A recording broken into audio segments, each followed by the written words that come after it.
writing mediums, direct writing, that Kardec really views as one of the best modes or methods of mediumship, because he thinks that it is the one which is most easily developed or has the propensity or a bigger spectrum of being able to develop it.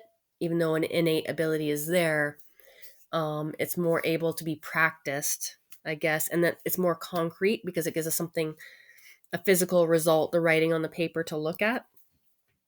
Um, it's the most simple, the most convenient, a medium with a pencil and a paper. It helps a regular and continuous relationship. And looking at the quality of the writing, it can reveal spirit's nature, the degree of their perfection or inferiority, how they express themselves. They let us know our secret thoughts and allow us at the same time to judge and appreciate their value. And again, it's the one most easily developed ability, or it has more. It can grow bigger faster using this method than some of the other um, abilities that mediums have. And if you just think about why we put things down on paper, is to like organize our thoughts, to expand upon our thoughts, um, and you have a greater like spectrum of when you start thinking about word choice and communication. And I can definitely say that being a writer, that there is some channeling going on, or that there are certain spirits like bohemians, writer spirits, and artists, that if you are yourself as an artist, you're going to be drawing these spirits to you who are artists, whether or not you have them in your court. Same thing as if you become a doctor or a nurse, then you're going to have healing spirits.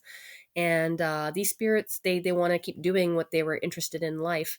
Say a writer still has a story that they want out, and then even just a writer of fiction, and it might not really have any or much moral or spiritual value. That's just what it's just out of enjoyment.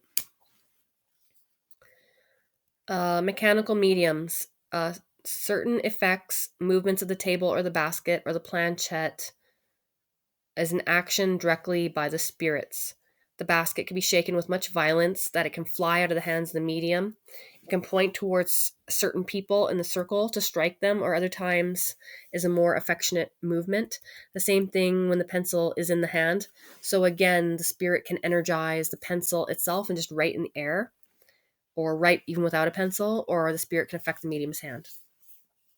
Or the spirit can affect the medium's mind, and then the medium can then write it on the paper.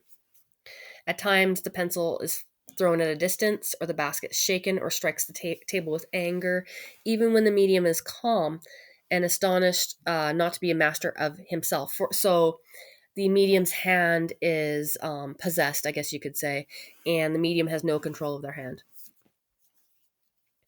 Let us observe that these effects are from imperfect spirits. Those who are superior are constantly calm, dignified, and benevolent. If they are not listened to, then they leave, and then lower spirits will take their place. Thus, a spirit can express their thought directly by the movement of an object in the hand or by the action on the hand itself.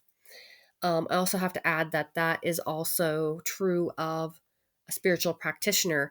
If you're over emotional, knee-jerk reactions, if you're easily thrown out of balance, then you have a lack of control over yourself, and then that means a lack of authority, a lack of power.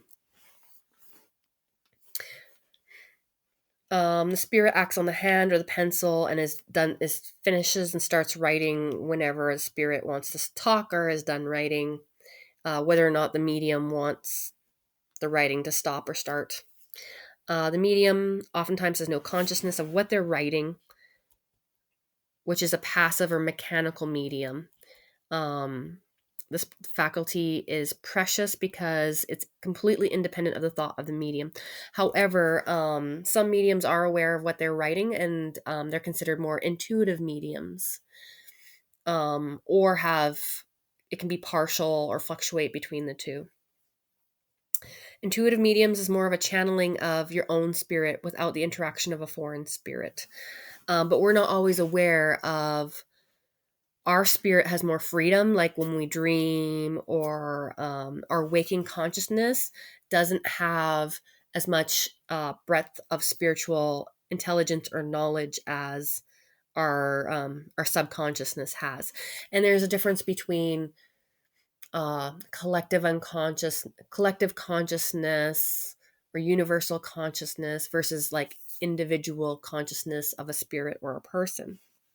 But yet you can channel your own spirit, and that knowledge that's provided is beyond your normal waking intelligence or breadth of knowledge or education. The mechanical medium is a machine, whereas the intuitive medium is more of an interpreter to translate it. Passes through your brain is an intuitive medium. Semi-mechanical is kind of both, that you have some kind of idea of what's being written, or you just feel like impulsive, like I just have to write this down, like I don't know why, I don't know where this idea is coming from or why I thought this, which leads into more what they call inspired mediums. Every person in a normal state or in a trance or a state of ecstasy uh, receives communications foreign to your own preconceived ideas, which is a variety of intuitive mediums. An intervention of an occult power is less apparent because it's more difficult to distinguish between your own thought and what is suggested, but a spirit often influence us without us aware of their presence, good and evil things or inspired things and ideas.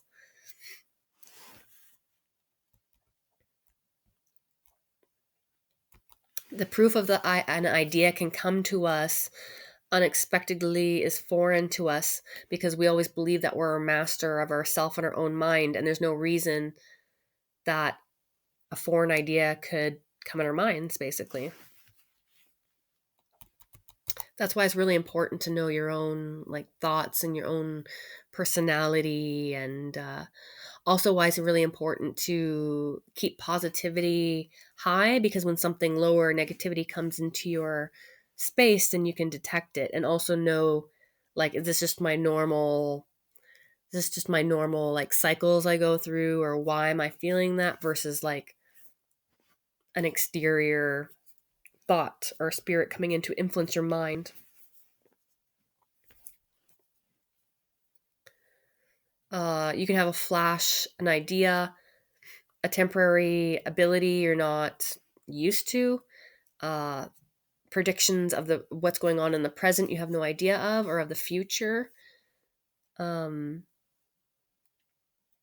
Many geniuses of all kinds, artists, scientists, and those who are educated, are maybe advanced spirits themselves and capable of understanding and conceiving great things.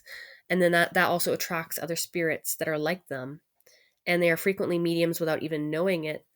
They may have a vague idea of a foreign assistance, like why should he so often cry? Aid me, my good genius.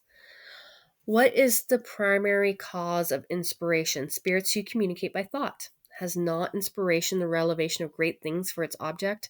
No, not always. It's most commonly ordinary occurrences of life. For example, you wish to go somewhere and a secret voice tells you not to go there because it's dangerous, or something tells you something that you have not thought of or done for a while. That's an inspiration. There are very few people who have not been more or less inspired at certain moments. An author, a painter, a musician, for example, could they, in a moment of inspiration, be considered mediums?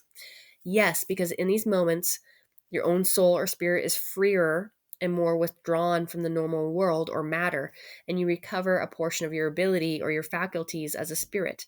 And then you more easily receive the communications of other spirits into their world more, who inspire us.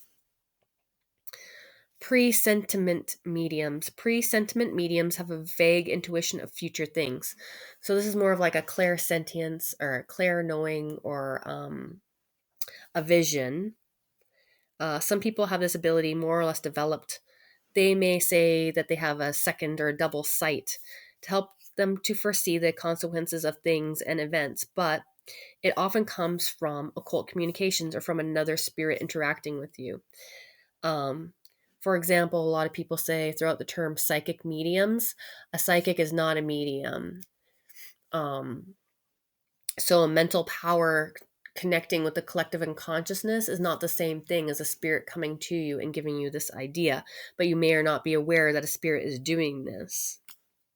Some people, again, are like a hybrid and use a little of both, or use one sometimes and use one another time. But in general, a psychic is not a medium, but you can be a psychic medium. This is term pre-sentiment medium is a variety of inspired mediums.